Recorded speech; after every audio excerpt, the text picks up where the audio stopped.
High সবাইকে। তো চলো আজকের ভিডিওটা একটু অন্যরকম হতে চলেছে, একটু ইন্টারেস্টিং হতে চলেছে।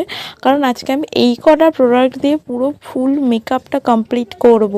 আই মেকআপ বলো, ব্লাশার বলো, যাই বলো, আজকে এই কটা প্রোডাক্ট দিয়েই কিন্তু তোমরা দেখতে পাচ্ছ আমার আইব্রোটাও ড্র করা হয়ে গেছে। এই কনসিলারটা দিয়ে আমার বেস মেকআপটাও হয়ে গেছে। তারপরে এই লিপস্টিকটা দিয়ে ব্লাশার হিসাবে ইউজ করেছি, আর সেটাকে একটুখানি নিয়ে চোখের মধ্যে লাগিয়েছি, দিয়ে আই মেকআপের কাজ হয়ে গেছে।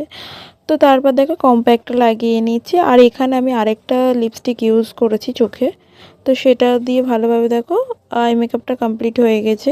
তো তারপর একটুখানি লাস্টে একটু হাইলাইটার ছাড়া তো অসম্পূর্ণ মেকআপ, তো সেই জন্য দেখো হাইলাইটার লাগিয়ে দিয়েছি, চোখেও লাগিয়েছি আর হাইলাইট পোর্শনগুলোতেও লাগিয়ে। এখানে দেখবে আমি যে লিপস্টিকটা লাগিয়েছিলাম তার থেকে অনেকটা লাইট, কারণ এখানে আমি কনসিলার ইউজ করেছি। দেন আমার লুকটা কমপ্লিট। তো তোমাদের কেমন লাগলো অবশ্যই কিন্তু কমেন্ট করে জানাবে। আর এটা পয়লা বৈশাখ ফার্স্ট লুক, এটা আরও ভিডিও আসতে চলেছে, তো তোমরা প্লিজ আমার চ্যানেলটাকে সাবস্ক্রাইব করে দিও।